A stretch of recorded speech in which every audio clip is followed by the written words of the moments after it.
और मजे की बात आप सुनिए कि पलायन आयोग का ऑफिस भी पलायन करके देहरादून में आ गया। तो अब क्या बोले सर। आज बुनी झों झों भोल बुनी झों झों पर क्यों चले जोला,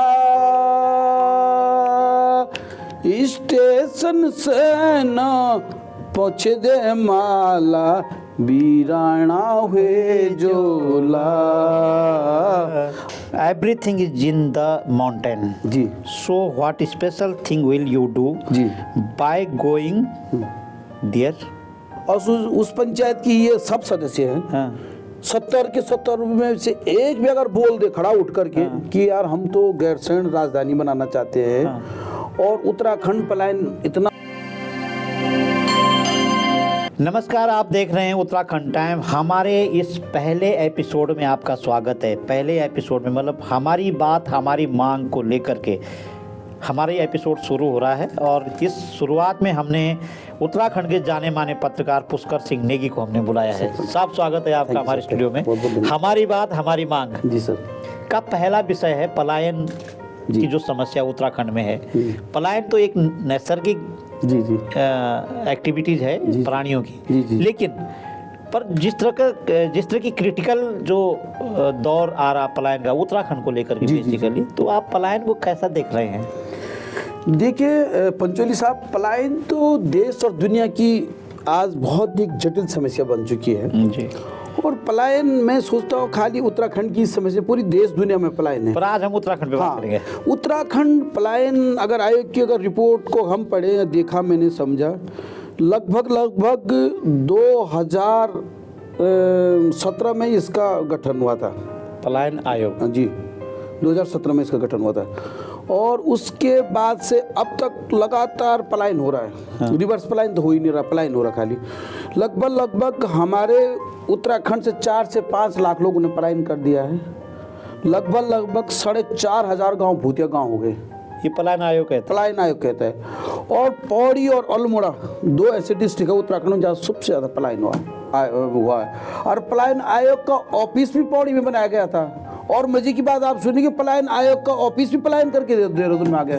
तो अब क्या बोले सर। क्या बात तो है। ये मतलब पलायन आयोग का ऑफिस पौड़ी से देहरादून आ गया। वो बनाया पौड़ी था। यस, वो भी पलायन आयोग का ऑफिस भी पलायन कर गया। पलायन आयोग का ऑफिस पलायन हो गया जी। तो ये सर बड़ी विडम्बना हमारे साथ। इससे आगे क्या समझ सकते हैं तब हम, जब पलायन आयोग ही खुद पलायन कर गया? सर एक बहुत हमारे 1965 के दशक में एक बहुत बड़ी एक संगीतकार थी हमारी उत्तराखंड की जानी मानी हस्ती थी, स्वर्गीय कबूतरी देवी जी। हाँ। पहले वो ऐसे थे जिन्होंने आकाशवाणी नजीबाबाद से गाना भी गाए थे। उनका एक गाना बहुत मार्मिक गाना था, बहुत सुंदर गाना था। उनके गाने हिंदुस्तानी नहीं बल्कि नेपाल में भी उनके गाने आज भी चलते थे, तब भी चलते थे। तो उन गाने का बोल था, आज बुनी झों झों भोल बुनी झों झों पर क्यों चले जोला, स्टेशन से न पहुँचे दे माला, वीराना हुए जोला। आज बुनी झों झों बोल बुनी झों झों पर क्यों चले जोला। तो उस गाने का कहने का मतलब ये था कि मैं कहता आज जाता हूँ, फिर कहते मैं कल चले जाता हूँ, परसों बोला मेरे को रेलवे स्टेशन छोड़ दो मैं चले जाऊँगा। लेकिन उस जमाने में भी लोग पलायन करते थे, लोग जाते थे, शिक्षा के लिए जाते थे, स्वास्थ्य के लिए जाते थे, रोजगार के लिए जाते थे, स्वरोजगार के लिए जाते थे, काम के लिए जाते थे, घूमने जाते थे। लेकिन वो लोग क्या करते, जाते थे और कुछ दिन रह के अपने गाँव वापस आ जाते थे। अच्छा, वापस आ जाते? यस। तो गाँव आबाद थे? मतलब आबाद थे। गाँव में किसानी थी, खेती बाड़ी थी, गाय बैल बकरी जो भी जिस टाइप का कारोबार था वो चलता था। लेकिन जो आज पलायन हो रहा, आज के युवा जो पलायन करे वो सदा के लिए जा रहे हैं। जो एक बार गांव छोड़ रहा वो कभी नहीं जा रहा। उसको शादी में नहीं आना, उसे बाढ़ त्योहारों में नहीं आना, किसी मरने बचने में नहीं आना। यहाँ तक कि आजकल श्राद्ध पक्ष हमारे उत्तराखंड में चल रहे हैं। मैं तो इसको कहने में भी बहुत अफसोस महसूस हो रहा है कि जो श्राद्ध में जो तर्पण होता है, पिंडदान, उसके लिए नहीं आ रहे। कहीं ऐसे दुर्भाग्यशाली व्यक्ति है आज भी जो तर्पण तक नहीं पा रहे अपने बच्चों से।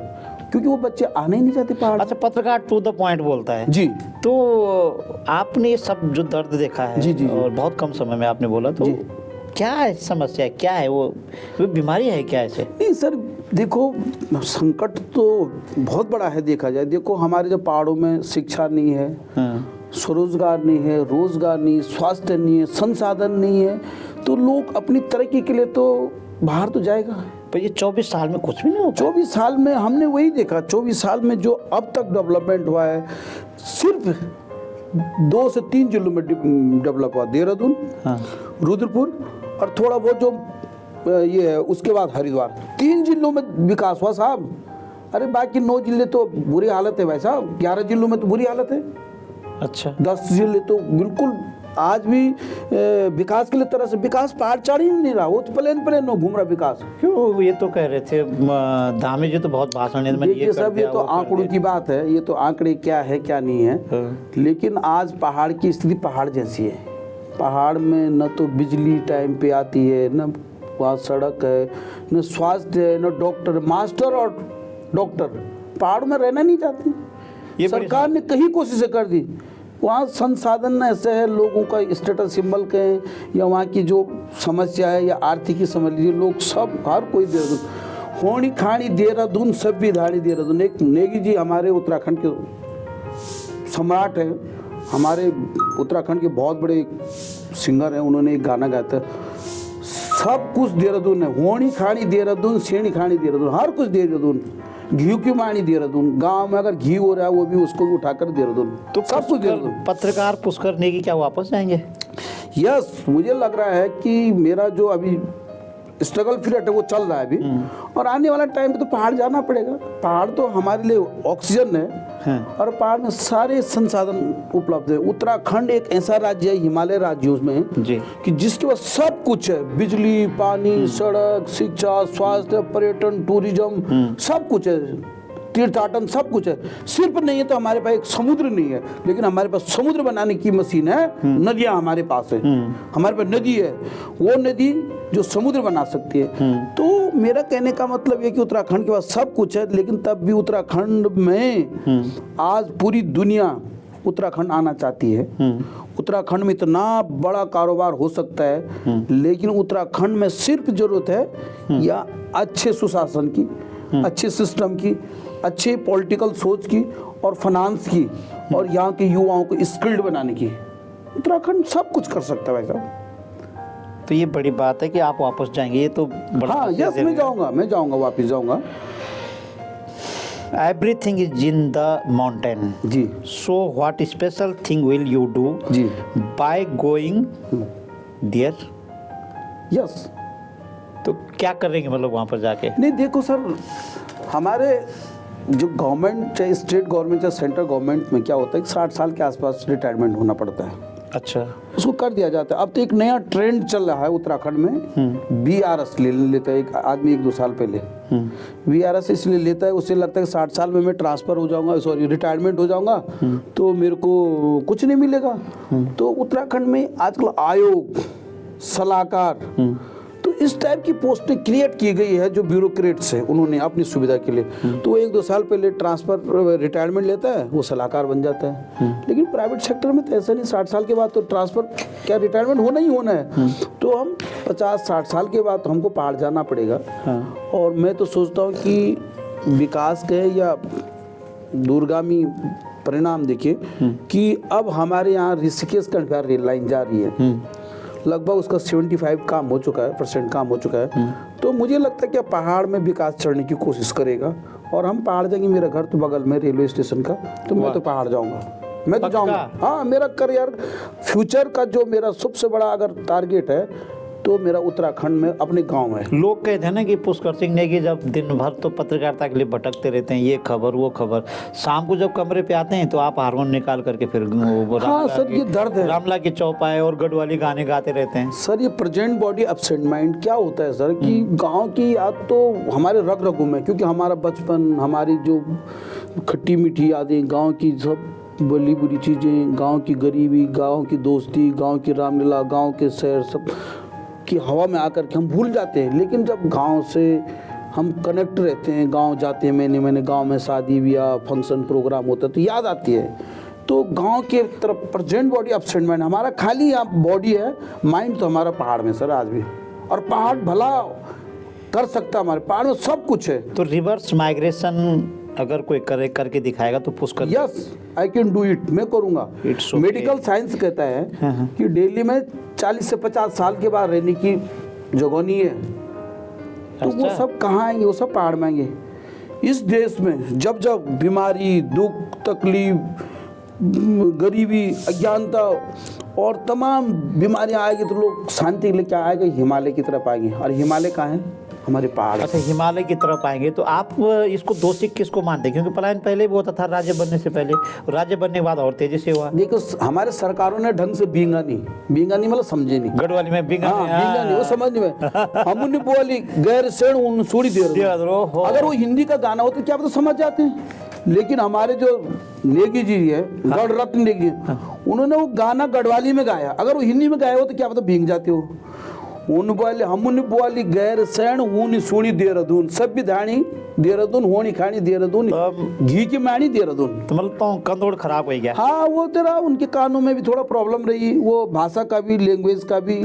या जबरदस्ती कपास डाल दे होगा? नहीं, उन्होंने कहा कि नहीं, अभी उनको फायदा था। उन्होंने कहा कि हमको अपनी आर्थिकी चमकानी है, हमको बड़ा आदमी बनना, हमें कॉर्पोरेट में जाना है, हम गाँव गूँ के बारे में नहीं। अच्छा, आप ये नहीं मानते कि इतने मुख्यमंत्री बदले गए 24 साल में? 24 साल में तो मेरे ख्याल से 4-5 मुख्यमंत्री होता है, आधा दर्जन, 1 दर्जन मुख्यमंत्री हो गए। सर मैं तो 1 दर्जन में 1 दर्जन से 1 कम है। ये मैं बहुत बड़ा अपने आप ये नहीं मानते पलायन में एक बीमारी मुख्यमंत्री बदलने के भी? मैं बहुत अभागा भी महसूस करता हूँ सर। मैं उत्तराखंड की इतर बात करूँ, मैं हिमाचल प्रदेश में भी जाता हूँ सर, मैं वहाँ भी काम करता हूँ।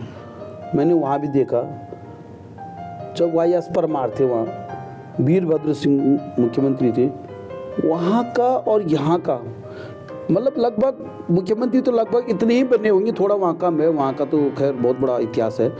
वहाँ का मुख्यमंत्री, वहाँ का मंत्री जनता के दरबार पे जाता, जनता की सेवा करता। नहीं, यहाँ मुख्यमंत्री, आपको रोक रहा हूँ, यहाँ तो 24 साल में तो 5 मुख्यमंत्री होना चाहिए ना? जी जी जी। या 11 मुख्यमंत्री बन गए? 11 मुख्यमंत्री है। मुख्यमंत्री की फैक्ट्री ये देश के इतिहास में। हाँ, थोड़ा हमारे यहाँ मुख्यमंत्रियों का जो प्लेसमेंट था या फैक्ट्री थी, वो बहुत फास्ट ग्रोथ किया। अभी तो हमें लग रहा है कि अब तो एक नई चीज होने वाली है, मेरे को लगता है। अच्छा, अब यहाँ तो 1 या 2-3 मुख्यमंत्री होंगे। ऐसा है? यस, मतलब मुख्यमंत्री, उप मुख्यमंत्री और 2 उप मुख्यमंत्री होंगे और 1 मुख्यमंत्री होगा। असिस्टेंट मुख्यमंत्री। हाँ, 2 मुख्यमंत्री, 3 मुख्यमंत्री होंगे। तो ये भी एक व्यवस्था होने की संभावना लग रही है हमें। अभी तो एक आदमी को पेंशन। तो पलायन तो रुकेगा फिर ऐसे में? पलायन क्या रुकेगा सर? पलायन और तेजी से बढ़ेगा। फिर लोग वापस देहरादून आएंगे, हल्द्वानी आएंगे, ऋषिकेश आएंगे, हरिद्वार आएंगे, उधर रुद्रपुर में आ जाएंगे, देहरादून में आ जाएंगे। अच्छा, आप ये नहीं मानते कि जो ये 70 लोग हैं, हाँ, ये पलायन रोकने के लिए कुछ कर सकते हैं? सर बहुत कुछ कर सकते हैं। देखो 70 लोग बहुत होते हैं। हमारे प्रदेश ही नहीं, पूरी ये हमारे 70 हमारे प्रदेश की सबसे बड़ी पंचायत है और उस पंचायत की ये सब सदस्य हैं। हाँ। 70 के 70 में से एक भी अगर बोल दे खड़ा उठ करके कि यार हम तो गैरसैंण राजधानी बनाना चाहते हैं और उत्तराखंड पलायन इतना हो गया कि जब वहाँ संसाधन नहीं तो लोग इसलिए पलायन हो गए। हमारे साथ 3 राज्य बने थे, गैरसैंण, उत्तराखंड, झारखंड और छत्तीसगढ़। दोनों प्रदेशों को राजधानी साथ साथ मिली थी और हमारे को अब आगा ऐसा राज्य हमको राजधानी नहीं मिली। एक तो हमको राजधानी हमारे पास नहीं आज तक। ये देहरादून एक नकली राजधानी बना रखी है। सबसे बड़ी विडम्बना इस बात की है कि पिछले कार्यकाल में माननीय त्रिवेंद्र सरकार जी के टाइम पे त्रिवेंद्र जी ने उसको ग्रीष्मकालीन राजधानी घोषित की, लेकिन अब वो करे ग्रीष्मकालीन के टाइम पे वहाँ सत्र नहीं कर सकते क्योंकि उस समय यात्रा सीजन होता है। अरे तब पता नहीं चल रहा था तुम्हें जब ग्रीष्मकालीन आपने शुरू की थी तो ग्रीष्मकालीन में खाली नाम की रखी, तो इनको पता ही नहीं चलता क्या हो रहा है। अब दुविधा इस बात की, कोई बोलते कि उत्तराखंड की राजधानी कहाँ है, तो मैं बोल रहा था गैरसैंण लिखे या देहरादून लिखे, ये भी एक बड़ी समस्या है। नहीं, बोल नहीं रहा था, वो सवाल आया किसी के पास, यूपीएससी की जो परीक्षा थी उसमें आया कि उत्तराखंड की राजधानी कहाँ है, तो उसमें ऑप्शन में दे रखा था कि देहरादून गैरसैंण। जी जी। अब वो कंफ्यूजन हो गया लिखने वाला। यस, वो कोर्ट में गया वो मामला। हाँ, अब उसके समझ नहीं आया कि देहरादून लिखोगे गैरसैंण लिखो। वो बड़ी समस्या है सर, ज्वलंत मुद्दा है, क्योंकि सर इसके लिए हमारे जो अच्छा, आप ऐसा नहीं सोचते कभी, आप पत्रकार हैं, आप उनको मिलते हैं, इनमें 70 लोगों को मिलते हैं आप कभी? 70 क्या, हम तो 72 लोगों को मिलते हैं दिन भर में। नहीं 70 तो वो है ही, और 70 के अलावा जो बोलते हैं कि असली तो हम चलाते हैं। अच्छा, उनका हाँ, जो उनके फाइनेंसर है, संरक्षक है, जो उनका एडवाइस का, उनको भी मिलते हैं। तो आप उनको सलाह नहीं देते कि भाई तुम 70 लोग जिस विधानसभा से आए हैं, जी। अपनी विधानसभा में बना दो यार अपना आवास। नहीं सर, ये बड़ा दुर्भाग्य है कि यहाँ का जितना भी विधायक जो प्रधान थे गांव में, वो आज विधायक बन, कर्णप्रयाग के विधायक कर्णप्रयाग बनाया अपना आवास। हाँ। खटीमा का विधायक खटीमा बनाया, क्योंकि खटीमा का विधायक खटीमा बनाया। चंपावत का विधायक पुष्कर सिंह नेगी जी, पुष्कर सिंह धामी जी, वहाँ बनाना चाहिए, उनको वहीं बनाना चाहिए। नहीं अभी लेकिन हमने सुना उनका आवास यहाँ बड़ा विशाल बन रहा है डिफेंस कॉलोनी में। वो तो इतिहास है सर। हमारे गांव में तो ये तो मंत्री की, गांव का प्रधान अगर प्रधान बन जाए तो गांव में नहीं रह रहा, वो बाजार आ जाएगा, वो बाजार आ जाएगा, शहर में रह रहा, स्टेटस सिंबल है ना, और कोई सुविधा चाहिए। तो इसका मतलब है कि शहरों में विकास का पैसा आ रहा है जी, इसका मतलब यह है विकास आ रहा है सर। विकास देहरादून तक है, हरिद्वार तक है, और उधम सिंह नगर तक है। वो पहाड़ नहीं चढ़ रहा, विकास पहाड़ इसलिए नहीं चढ़ रहा है कि हमारे लोग उसे चढ़ने नहीं दे रहे, प्लेन के लोग खींच दे रहे विकास को, और विकास ये रुक जा रहा है। विकास को भी अच्छा तो है। आप क्या कहना चाहेंगे, प्लान रोकने के लिए आप एक सर, सरकार को पॉलिसी लानी पड़ेगी, सरकार को शिक्षा जगत में, स्वरोजगार के लिए, हेल्थ के बारे में अवेयरनेस करना पड़ेगा, महिलाओं को सही टाइम पे सही इन्फॉर्मेशन देनी पड़ेगी, वहाँ कृषि के लिए आधुनिकीकरण करना पड़ेगा, डिजिटल इंडिया में जाना पड़ेगा, डिजिटल के माध्यम से वहाँ को लोगों को अवेयर करना पड़ेगा, इसलिए लोग वहाँ बचेंगे, रुकेंगे।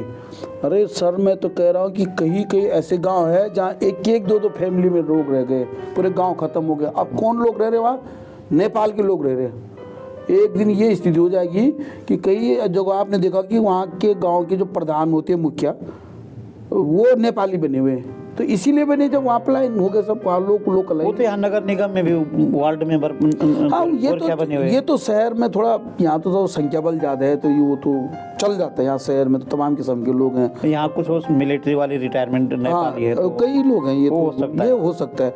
लेकिन गाँव की, जिनके पास गाँव में जमीन नहीं है, जिस नेपाली के पास गाँव में जो खेती बाड़ी नहीं कर सकता है, जो मजदूरी करने आता है, जिसका आधार कार्ड वोटर कार्ड नहीं है, उसने सब कुछ बना दिया। वहाँ आधार कार्ड उसका बन गया, वोटर कार्ड उसका बन गया, और वो इलेक्शन लड़के वहाँ एलिजिबल भी हो गया। अब एक चीज़ वो पीछे हो सकता है, बच्चों की वजह से, 2 बच्चे, अगर कुछ लोग रुके हुए हैं, कुछ लोगों की समस्या ये है कि 2 बच्चे से ज़्यादा, इसलिए प्रधान नहीं बन सकते, वो उनके लिए थोड़ा एक समस्या है। उस पर सरकार क्या पता कुछ जियो ले आए कि जिसके 4-5 बच्चे वो भी इलेक्शन लड़ सकता प्रधानमंत्री, उस पर उनकी थोड़ा गाड़ी रुक रही है बस, बाकी तो वो सब काम कर रहे हैं वहाँ पूरा प्रदेश में सब। तो आपके कहने मतलब ये है कि आज की जो हमारी डिबेट है, ये हमने कोशिश की कि छोटे छोटे मुद्दों पे हम कुछ पत्रकार साथियों से बात करेंगे। तो आपकी सलाह ये कि वहाँ पे एजुकेशन सिस्टम को ठीक किया जाए, स्ट्रॉन्ग करना पड़ेगा सर, हेल्थ सिस्टम को वहाँ पे ठीक किया जाए, वहाँ रास्ते बनाए जाए जी, यही ना अच्छे रास्ते, मतलब गाड़ी अगर यहाँ से चल रहे तो गाड़ी पहुँचनी चाहिए वहाँ पर। बिल्कुल। और वहाँ पर विद्युत व्यवस्था चाक चौबंद। हाँ, बिल्कुल। अगर ये हो गया तो लोग रुकेंगे वहाँ, लोग वहाँ पे रुकेंगे, और टूरिस्ट भी बढ़ेगा। टूरिस्ट आप देखिए ना, लोगों के पास स्वरोजगार भी आएगा। स्वरोजगार, अगर हम वहाँ पे नकदी फसल करें तो वो भी कैश करो। इतना फर्टाइल लैंड हमारे पास, क्या नहीं होता। मैंने कहा ना सर, उत्तराखंड में सब कुछ, everything is available in Uttarakhand. लेकिन सबसे बड़ी बात है कि हम उत्तराखंड पूरी दुनिया को सिंचता, हमारे पानी है, पूरी दुनिया की प्यास को बुझाता है, और वो प्यास बुझाने की क्षमता उत्तराखंड की है। और इस पानी से पूरी दुनिया में पानी जाता है। वहाँ लोग कृषि व्यवस्था में चाक चौबंद है, और हमारे पास कृषि व्यवस्था 0 है। बिल्कुल, कृषि व्यवस्था 0 है। जो हमने समझा, आप लोगों ने इस ब्रॉडकास्ट को देखा है, और इसके बाद आप ज़रूर कमेंट बॉक्स में हमें बताएं कि हमें पलायन पे आगे क्या क्या बात करनी है। आज के हमारे मेहमान थे पुष्कर सिंह नेगी जी, बहुत सीनियर पत्रकार हैं। Thank you. अगली कड़ी में इसी कड़ी को लेकर के हम किसी ऐसे खास पत्रकार से आपको मिलवाएंगे। अनुमति दीजिए, नमस्कार। थैंक यू सर, प्रणाम, थैंक यू, धन्यवाद।